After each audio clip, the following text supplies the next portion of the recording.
السلام عليكم ورحمة الله وبركاته.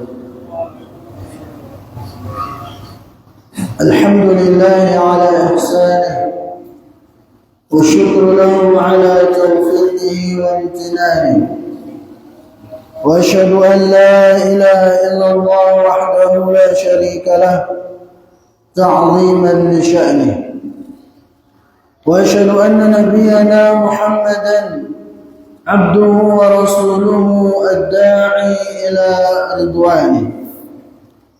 اللهم صل وسلم على نبينا محمد وعلى آله وأصحابه وإخوانه.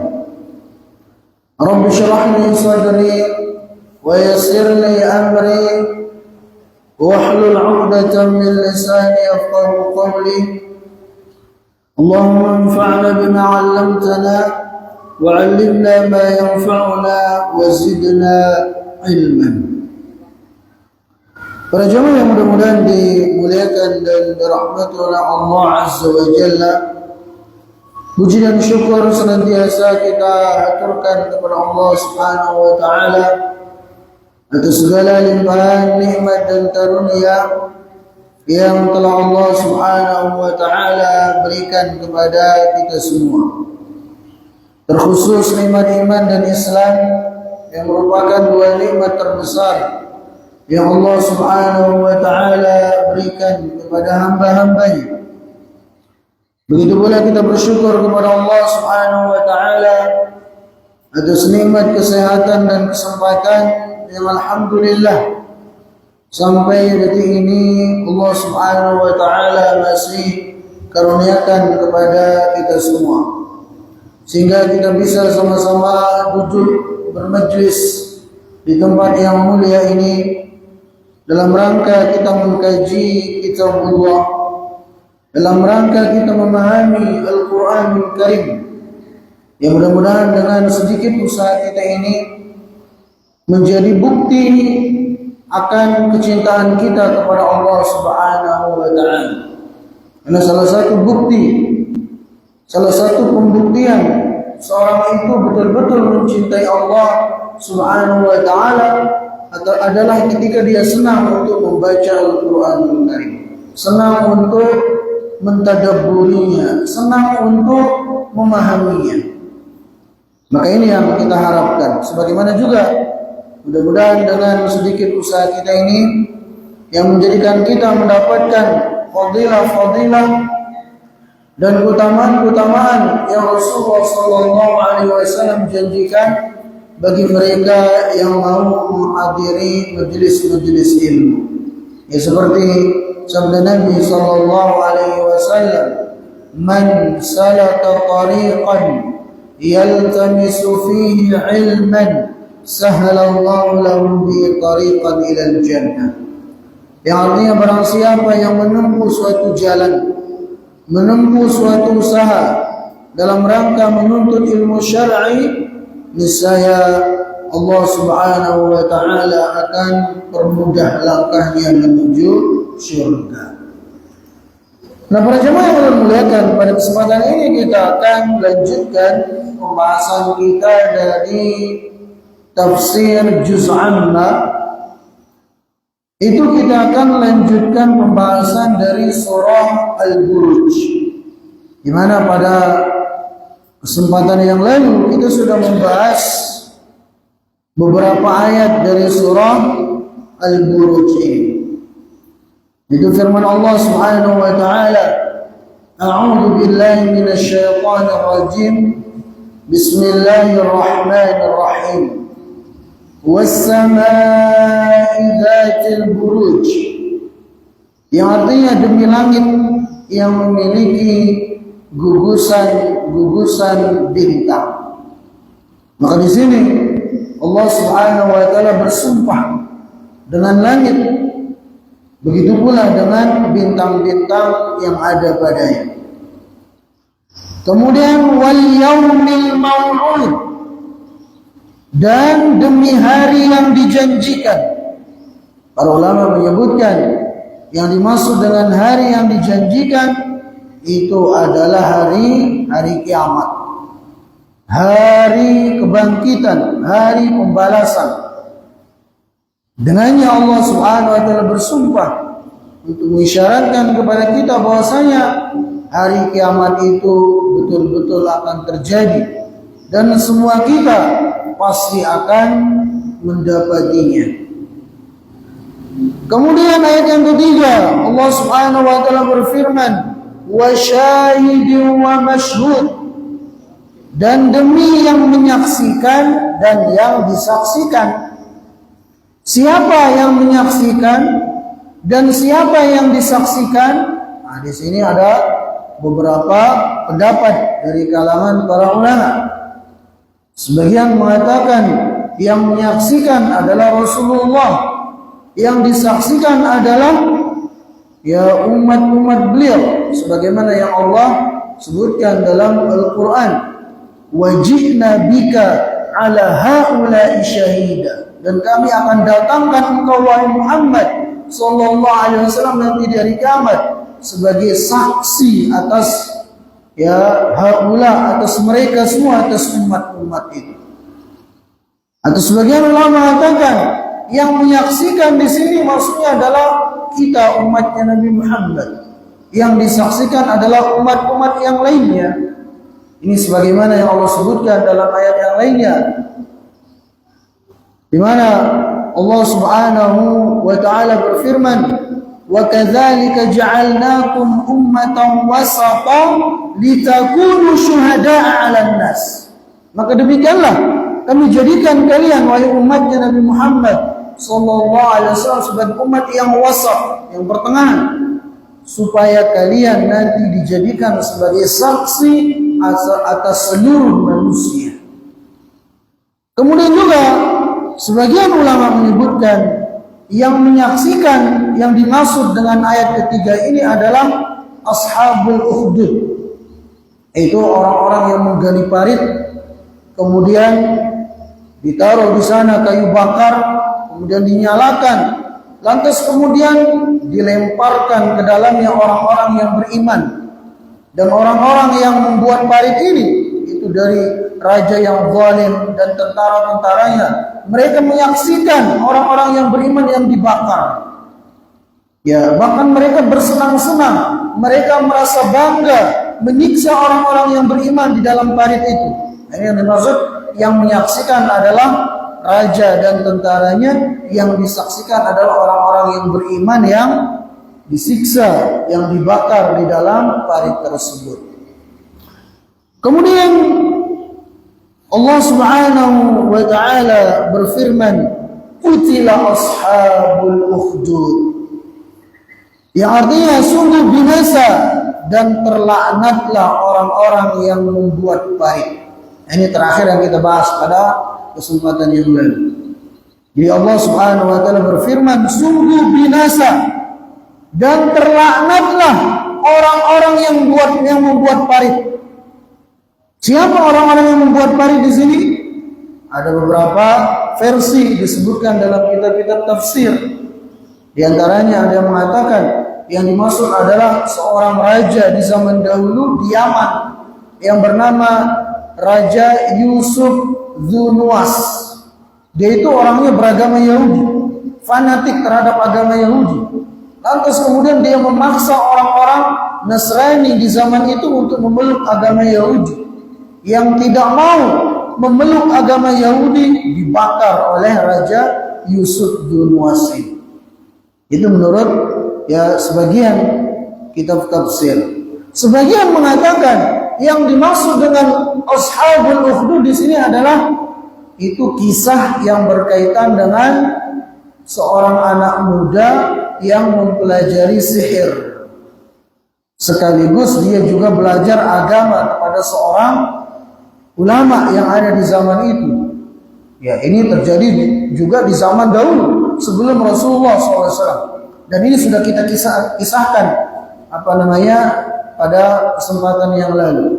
Yang singkatnya cerita itu seorang raja, yang raja ini mengaku sebagai tuan. Dia memiliki tukang sihir. Ya, dia memiliki tukang sihir yang sudah tua. Tukang sihir ini mengatakan kepada raja, ya datangkan kepadaku seorang pemuda untuk aku ajari sihir, ya supaya dia nanti melanjutkan sihirku ini, ya agar menolongmu dalam kekuasaanmu. Maka si raja pun mencari pemuda, dia ketemu, kemudian singkat cerita pemuda itu pun belajar sihir, dan ketika dalam perjalanannya dia bertemu dengan seorang alim dan belajar agama padanya. Dalam waktu yang berbarengan dia belajar sihir dan belajar agama. Hingga kemudian si pemuda ini ingin membuktikan siapa sebenarnya yang benar, apakah ajaran tukang sihir ataukah ajaran sang ulama ini. Maka dia kebetulan ketika pulang dia mendapati ada hewan besar yang menghalangi jalanan manusia. Maka dia pun mengambil ya batu, kemudian dia katakan, kalau seandainya apa yang diajarkan oleh sang alim itu lebih baik atau itu yang benar dibanding yang diajarkan oleh tukang sihir, maka binasakanlah hewan ini. Maka dilempari langsung mati. Maka seketika dia pun yakin bahwasanya yang benar adalah yang diajarkan oleh sang alim ini. Maka kemudian dengan izin Allah si pemuda ini diberikan kemampuan ya untuk mengobati orang-orang yang buta sehingga bisa melihat kembali, ya sehingga pada akhirnya didengarlah ya kisah pemuda ini oleh penasehat raja yang sedang mengalami penyakit kebutaan. Maka dia pun minta tolong kepada pemuda itu, dengan izin Allah dia pun sembuh. Tapi sebelum diobati, pemuda itu mengatakan, aku ini tidak bisa menyembuhkan, yang menyembuhkan adalah Allah. Kalau Anda ingin sembuh, beriman kepada Allah. Maka kemudian penasihat raja itu pun beriman kepada Allah, mengikrarkan syahadatnya. Kemudian si pemuda itu berusaha mengobatinya dan sembuh dengan izin Allah. Kemudian penasihat raja itu pun datang kepada sang raja dalam kondisi sudah sembuh dari kebutaannya. Sang raja mengatakan, siapa yang menyembuhkanmu? Kata penasihatnya itu, Allah, Tuhanku. Kata sang raja, apakah engkau memiliki Tuhan selain aku? Ya, kata penasihat raja itu, Allah itu adalah Tuhanku dan Tuhanmu. Maka langsung si raja itu murka, marah besar. Dikatakan, siapa yang mengajarimu? Maka penasihat raja mengatakan, oh ini pemuda ini. Maka dipanggillah pemuda itu. Pemuda itu pun kemudian diinterogasi, ditanya, siapa yang ngajarin kamu? Mengatakan Tuhanmu adalah Allah. Maka disebutkanlah seorang alim ulama itu, dipanggil ketiga-tiganya. Maka penasihat raja kemudian dipaksa untuk beriman, untuk kufur, kembali mengakui raja itulah sebagai Tuhannya. Tapi dia enggan, tetap mengikrarkan Allah sebagai Tuhannya. Maka diletakkan gergaji di kepalanya, kemudian dibelah dua, ya, oleh raja yang zalim. Kemudian juga si alim itu dipaksa untuk kufur, tapi dia enggan, digergaji lagi belah dua. Giliran si pemuda itu, dia tidak mempan, dia apa-apain. Maka kemudian oleh raja disuruh prajuritnya membawa pemuda itu ke atas bukit, kemudian hendak dilempar dari atas bukit.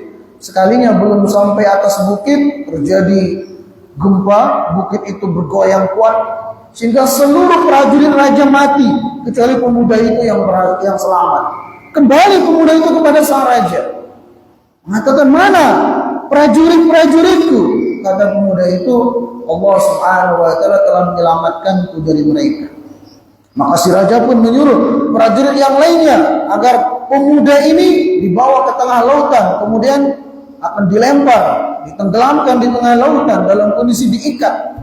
Ternyata belum sampai ini terjadi badai sehingga kapal itu pun tenggelam dan semuanya mati kecuali pemuda itu. Kembali kepada sang raja. Maka sang raja ini pun nggak tahu cara untuk membunuh si pemuda itu. Sampai pemuda itu mengatakan, kalau engkau ingin membunuhku, maka satu-satunya cara adalah engkau kumpulkan seluruh rakyatmu, kumpulkan di satu tanah lapang, kemudian engkau ikat aku, kemudian engkau ambil panah, ya anak panah dari dariku, kemudian dengan busur panahku engkau lempari aku. Tapi ketika engkau atau sebelum engkau melempari aku dengan anak panah itu, hendaknya engkau mengatakan Bismillahirrabbilgulam, dengan nama Allah Subhanahu wa taala, Tuhan si anak ini. Maka betul, si raja pun melakukan apa yang diperintahkan oleh pemuda itu, maka si pemuda itu pun terkena di bagian pelipisnya oleh anak panah itu dan meninggal. Tapi akibatnya apa? Rakyatnya yang menyaksikan semua langsung beriman kepada Allah Subhanahu wa taala. Ya, karena mereka tahu ini raja ini tidak bisa membunuh pemuda itu kecuali setelah menyebut nama Allah, Tuhannya pemuda ini. Ya, dianya nggak mampu berbuat apa-apa, nggak mampu membunuh si pemuda itu dengan seorang, nggak bisa.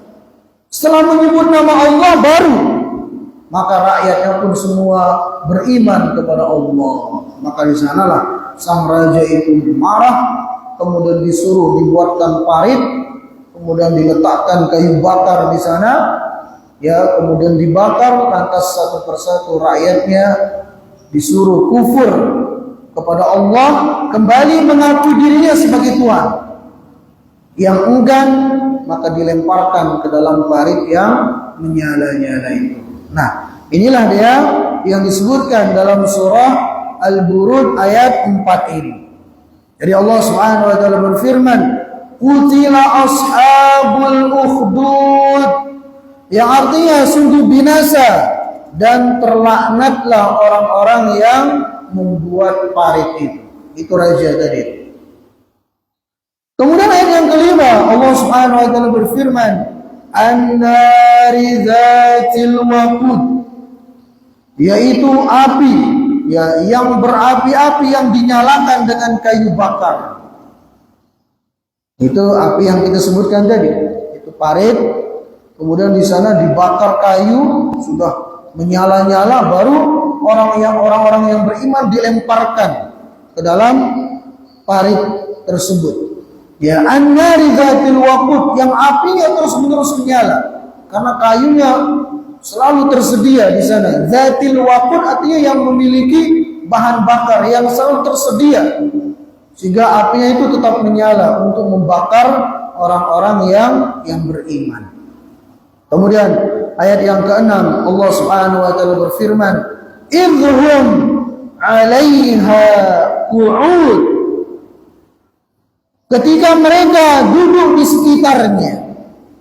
Ini sang raja dan prajurit-prajuritnya, ya, serta orang-orang yang mendukung si raja ini, itu semuanya duduk di sekitar parit itu menyaksikan orang-orang yang beriman disiksa, menyaksikan orang-orang yang beriman dibakar di dalam parit itu. Bahkan disebutkan mereka dengan bangganya membunuh orang-orang yang beriman. Ya, mereka bersenang-senang ketika melihat orang-orang yang beriman itu dibakar hidup-hidup di dalam parit itu. Dan ini, ya, dosa yang luar biasa tentunya. Ya, di mana mereka telah mengumpulkan berbagai bentuk dosa dan kemaksiatan. Itu mulai dari sang raja dan prajurit-prajurit ini, mereka adalah orang-orang yang kafir, yang ingkar kepada Allah. Kemudian juga mereka memusuhi wali-wali Allah. Bahkan tadi kita sebutkan, ya, penasihat raja yang beriman kepada Allah itu digergaji. Begitu pula sang alim yang mengajari pemuda itu agama, digergaji, awaknya terbelah dua. Begitu pula sang pemuda itu juga dipanah, dibunuh oleh sang raja. Kemudian juga sudah itu mereka membakar orang-orang yang beriman. Ditambah lagi mereka bersenang-senang, ya, ketika menyaksikan orang-orang yang beriman itu dibakar. Maka dalam ayat yang ketujuh, Allah Subhanahu wa taala berfirman, "Wa hum 'ala ma yaf'aluna bil mu'minina syuhud." Sedangkan mereka itu orang-orang yang menggali parit menyaksikan apa yang mereka perbuat terhadap orang-orang yang yang beriman. Ya, makanya tadi kita sebutkan di awal, makna dari syahid dan masyhud, wa syahidin wa masyhud artinya adalah yang menyaksikan di sini maksudnya orang-orang kafir, sang raja dan bala tentaranya. Mereka menyaksikan, sedangkan yang disaksikan adalah orang-orang yang beriman yang sedang dibakar. Disebutkan di sini, wa hum ala ma yaf'aluna bil mu'minina syuhud, dan mereka menyaksikan apa yang mereka perbuat terhadap orang-orang yang beriman. Jadi Allah Subhanahu wa taala bersumpah dengan mereka, ya, dengan yang menyaksikan dan yang disaksikan. Ini menunjukkan kepada kita betapa sadis dan ngerinya perbuatan yang dilakukan oleh sang raja dan prajurit-prajuritnya ini, yang membakar orang-orang yang beriman itu. Makanya dengannya kemudian Allah Subhanahu wa taala bersumpah. Kemudian ayat yang ke-8, Allah Subhanahu wa taala berfirman, "Wa ma naqamu minhum illa an yu'minu billahil azizil hamid." Dan mereka tidaklah menyiksa orang-orang yang beriman itu melainkan karena mereka beriman kepada Allah yang Maha Kuasa dan Maha Terpuji. Dilihat. Jadi mereka ya membakar, mereka menyiksa orang-orang yang beriman bukan karena mereka melakukan kesalahan, bukan karena mereka memberontak kepada raja. Ya, sebabnya cuma satu, gara-gara mereka beriman kepada Allah. Wa ma naqamu minhum illa an yu'minu billahil azizil hamid. Jadi mereka tidaklah membakar orang-orang yang beriman di dalam parit itu, melainkan dikarenakan mereka beriman kepada Allah yang Maha Perkasa lagi Maha Mulia.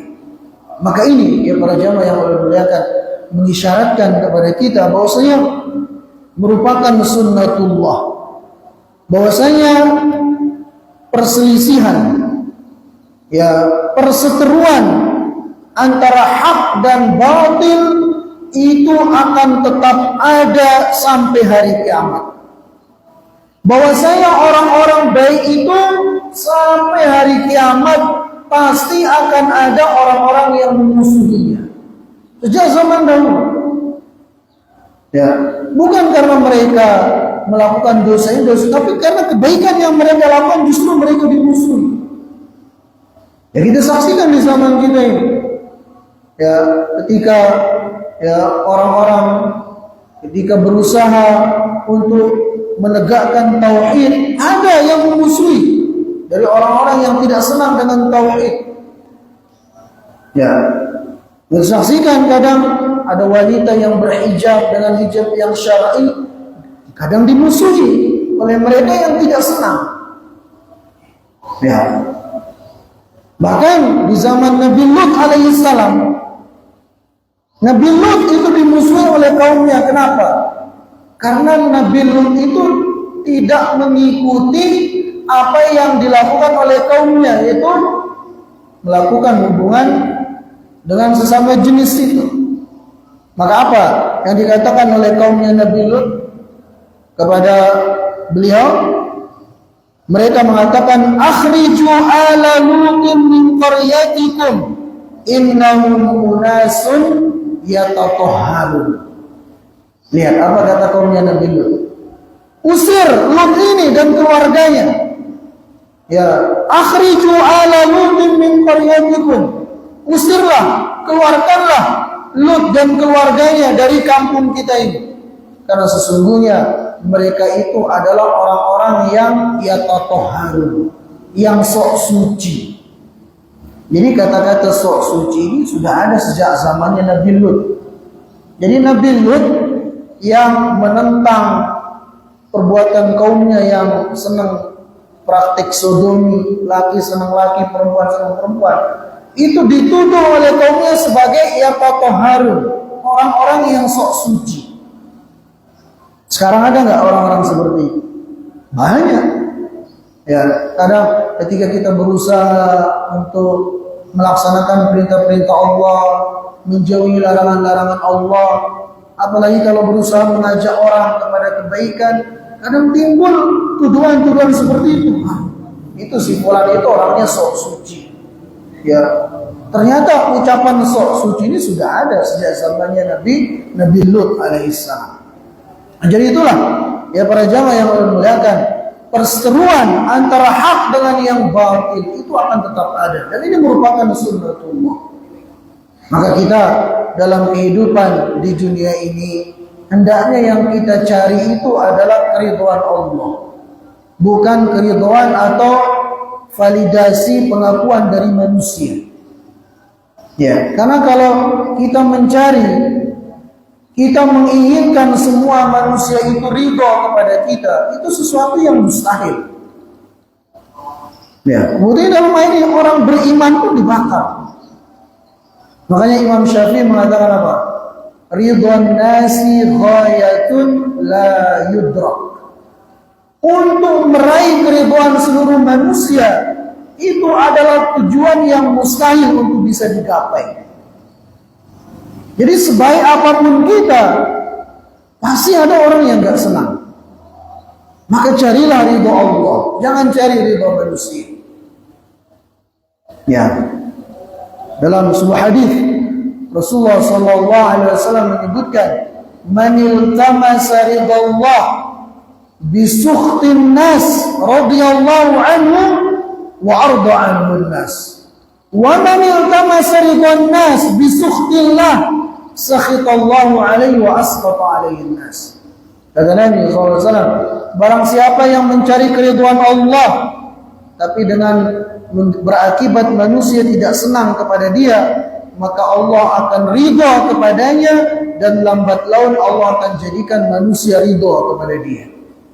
Sebaliknya, orang yang mencari keridhaan Allah, keridhaan manusia, tapi dengan menjadikan Allah murka, maka Allah akan murka kepada dia, dan lambat laun Allah akan jadikan manusia pun murka kepada dia. Ya, jadi para jamaah yang Allah muliakan, dalam kehidupan kita di dunia ini hendaknya yang kita cari itu adalah keridhaan Allah, bukan keridhaan manusia. Karena sekali lagi, perseteruan antara yang hak dengan yang batil itu akan tetap ada sampai hari kiamat. Ya, orang-orang yang baik itu pasti akan ada yang memusuhinya dari kalangan orang-orang yang buruk, begitu. Nah, kemudian ayat yang ke-9, Allah Subhanahu wa taala berfirman, "Alladzi lahu mulkus samawati wal ardh wallahu ala kulli syai'in syahid." Jadi dalam ayat ke-8 tadi Allah berfirman apa? Dan mereka tidaklah menyiksa orang-orang yang beriman itu, melainkan dikarenakan mereka telah beriman kepada Allah yang Maha Perkasa lagi Maha Mulia. Itu dialah Allah Subhanahu wa taala yang memiliki kerajaan di langit dan di bumi, dan Allah Subhanahu wa taala Maha menyaksikan segala sesuatu. Ini ayat ke-9. Jadi alladzi yang lahu mulkus samawati wal ardh, yang memiliki kerajaan di langit dan di bumi, wallahu ala kulli syai'in syahid, dan Allah Subhanahu wa taala Maha menyaksikan segala sesuatu. Jadi apa yang dilakukan oleh sang raja yang zalim tadi itu, ya, dengan para pembantu-pembantunya dari tentara-tentara yang membakar orang-orang yang beriman di parik itu semua disaksikan oleh Allah Subhanahu wa taala. Tidak luput dari Allah Subhanahu wa taala. Ya.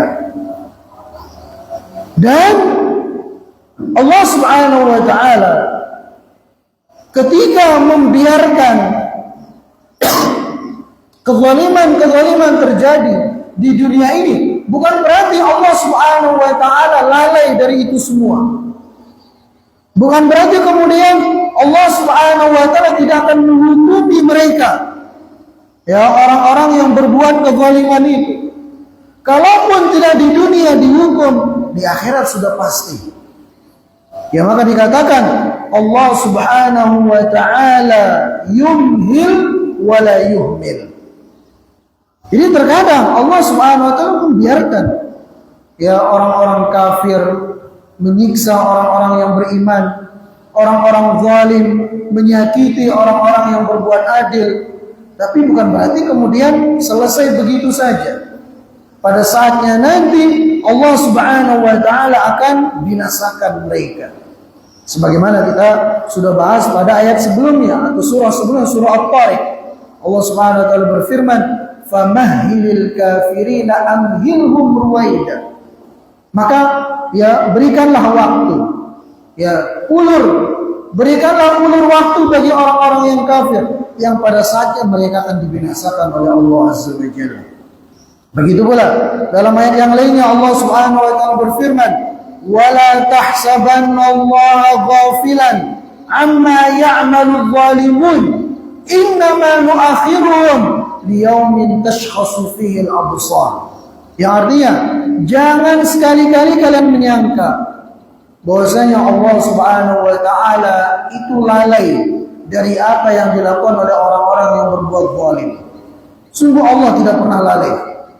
Innama yu'akhiruhum liyaumin tashkhasu fihi al-absar. Hanya saja Allah Subhanahu wa taala mengulur-ulur waktu ya sampai pada hari di mana di sana mata-mata mereka akan terbelalak. Itu orang-orang kafir dan orang-orang zalim. Ya. Dan para jamaah yang mudah-mudahan dimuliakan dan dirahmati oleh Allah Azza wa Jalla. Dan ini mungkin sekaligus ya sebagai jawaban. Ya, sekaligus sebagai jawaban bagi sebagian orang yang mengatakan, lah kalau mereka itu berada di atas keimanan, mereka itu berada di atas kebenaran, kenapa tidak ditolong langsung oleh Allah? Kan kadang kita mendengar suara-suara seperti itu. Ya, khususnya misalnya kita dengan saudara-saudara kita di Palestina. Kalau memang orang-orang Palestina itu benar, kenapa orang-orang Yahudi itu tidak dibinasakan saja sekalian? Mungkin Allah datangkan ya misalnya petirkah atau angin yang meluluhlantangkan negara mereka. Kenapa tidak demikian? Maka ini jawabannya. Jadi Allah Subhanahu wa taala bukan berarti kemudian membiarkan itu semua. Pada saatnya mereka kan dibinasakan. Ya, ada saatnya. Maka kita lihat Nabi kita sallallahu alaihi wasallam. Allah Subhanahu wa taala sebenarnya maha mampu untuk langsung menjadikan Rasulullah SAW menang atas orang-orang kafir Quraisy, sehingga tidak ada sahabat yang terbunuh, Nabi SAW tidak diganggu. Ya, Allah maha mampu sebenarnya. Tapi di sanalah Allah Subhanahu wa taala ingin melihat ya usaha dari hamba-hambanya tersebut. Makanya pernah Rasulullah SAW itu sedang duduk-duduk di Ka'bah. Datanglah sahabat yang bernama Khabbab bin Al-Arrat. Sahabat Khabbab ini termasuk sahabat yang mendapatkan penyiksaan yang luar biasa dari tuannya.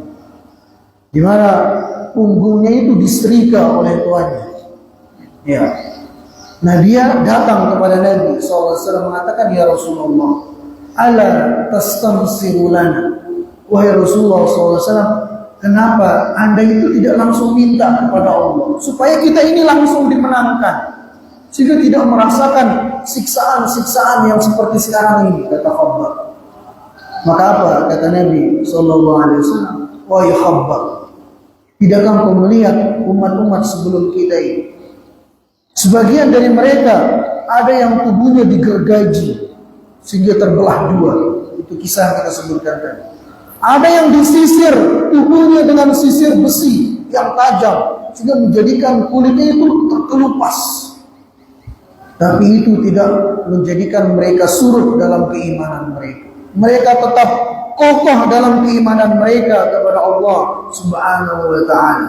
Walakinnakum qaumun tasta'jilun, kata Nabi sallallahu alaihi wasallam. Akan tetapi kalian ini adalah kaum yang terlalu terburu-buru. Jadi demikianlah ya Allah Subhanahu wa taala, ya bukan berarti kemudian tidak akan membinasakan orang-orang kafir, orang-orang yang berbuat zalim itu. Pada saatnya nanti akan Allah binasakan. Ya, Allah Subhanahu wa taala ingin melihat usaha kita sebagai hamba-hamba. Dan biasanya dengannya kemudian ya dengan ujian-ujian di dunia ini Allah Subhanahu wa taala akan meninggikan derajat hamba-hamba. Saudara-saudara kita di Palestina itu orang-orang yang Masya Allah keimanannya luar biasa. Ya. Jadi itu ya sekali lagi jawaban bagi sebagian orang yang mengatakan ya kalau kita berada di atas kebenaran, kenapa nggak langsung dimenangkan, nggak langsung ditolong? Ya, jadi dunia ini memang negeri tempat kita diuji. Ya, maka di sanalah seorang mukmin harus terus berjuang, harus berkorban, harus berusaha demi kemudian untuk menggapai ridha Allah Subhanahu wa taala. Nah, jadi itu ayat yang ke-9 ya, menunjukkan kepada kita bahwasanya Allah Subhanahu wa taala yang maha perkasa, yang maha terpuji, itu sejatinya menyaksikan semua kezaliman yang dilakukan oleh orang-orang kafir terhadap orang-orang yang beriman di dunia ini, dan pada saatnya mereka akan dibinasakan oleh Allah Subhanahu wa taala. Kemudian para jamaah yang mudah-mudahan dimuliakan dan dirahmati oleh Allah Azza wa Jalla, ayat ke-10 Allah Subhanahu wa taala berfirman, innal ladzina fatanul mu'minina wal mu'minat thumma lam yatubu falahum 'adzabu jahannam wa lahum 'adzabul hariq. Yang artinya sesungguhnya orang-orang kafir yang mereka mendatangkan cobaan, menyiksa, bahkan membakar orang-orang yang beriman, baik dari kalangan laki-laki ataupun dari kalangan perempuan, falahum azabu jahannam, maka thumma lam yatubu, lantas kemudian mereka tidak bertaubat, falahum azabu jahannam, maka bagi mereka neraka jahannam, walahum azabul harib, dan bagi mereka azab yang membakar, yaitu azab yang pedih. Nah, maka para jamaah yang Allah muliakan, pada ayat yang ke-10 ini Allah Subhanahu wa taala memberikan ancaman sekaligus memberikan harapan. Ya.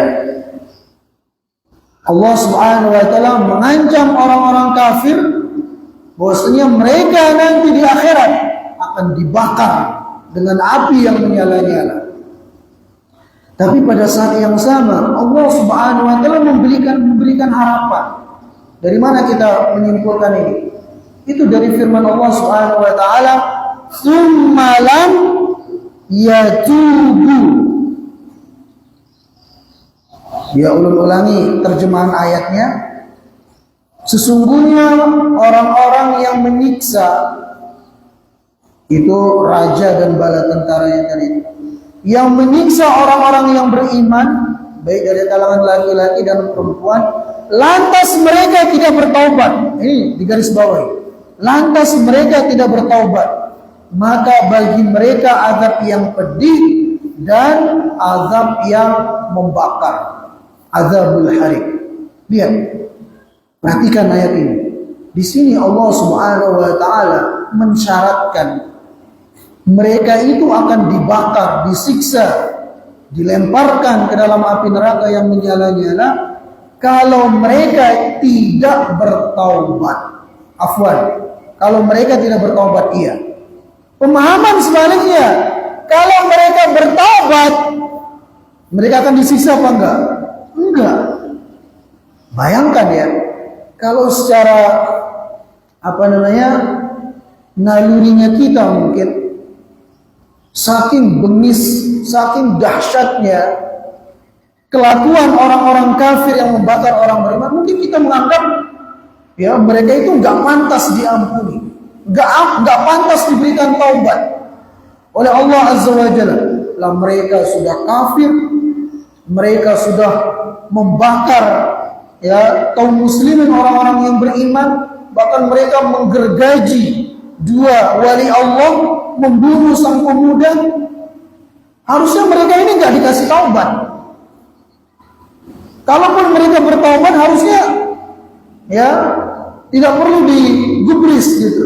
Tapi lihat betapa luasnya rahmat dan kasih sayang Allah Subhanahu wa taala kepada hamba-hambanya. Walaupun sebegitu dahsyat perbuatan yang mereka lakukan, Allah Subhanahu wa taala masih memberikan mereka harapan. Tsumma lam yatubu. Kalau mereka tidak bertobat, baru mereka diazab. Tapi kalau mereka bertobat, walaupun dosanya sebegitu besar, sebegitu dahsyat, mereka beriman kepada Allah, bertaubat dari dosa-dosa yang mereka lakukan, sebanyak apapun dosa itu, Allah Subhanahu wa taala akan tetap mengampuni mereka. Ini menunjukkan kepada kita para jamaah yang Allah muliakan betapa luasnya rahmat dan kasih sayang Allah kepada hamba-hambanya.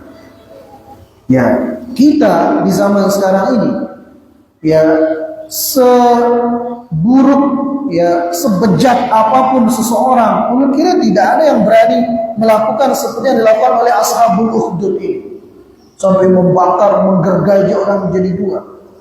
Ya, mungkin nggak ada yang berani.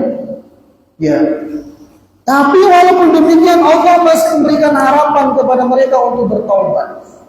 Nah, apalagi kita.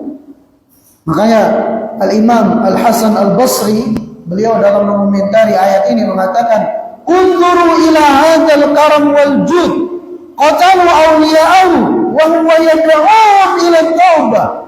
Lihatlah ayat ini. Dalam ayat ini bagaimana mulianya, bagaimana maha pengampunnya Allah Subhanahu wa taala kepada hamba-hambanya, bagaimana luasnya rahmat dan kasih Allah Subhanahu wa taala kepada hamba-hambanya, di mana mereka sudah membunuh bahkan dengan cara yang sadis, membunuh wali-wali Allah, tapi Allah Subhanahu wa taala masih mengajak mereka untuk bertaubat kepadanya. Ya. Maka oleh karena itu, ya para jamaah yang Allah muliakan, jangan pernah kita putus asa dari rahmat Allah. Sebesar apapun dosa yang kita lakukan, kita memiliki Allah yang Maha mengampuni segala dosa. Allah berfirman dalam ayat yang lainnya, "Qul ya ibadiyalladzina asrafu ala anfusihim la taqnatu min rahmatillah, innallaha yaghfiru dzunuba jami'a." Katakanlah kepada hamba-hambaku yang telah melampaui batas, jangan kalian putus asa dari rahmat Allah Subhanahu wa taala, karena sesungguhnya Allah Subhanahu wa taala Maha mengampuni segala dosa. Ya. Nah, para jamaah yang mudah-mudahan dimuliakan dan dirahmati oleh Allah Azza wa Jalla, yang mungkin ini yang Allah bisa sampaikan ya pada kesempatan ini. Mudah-mudahan sedikit ada manfaatnya. Kita tutup, subhanakallahumma bihamdika asyhadu an la ilaha illa anta astaghfiruka wa atubu ilaik. Assalamualaikum warahmatullahi wabarakatuh.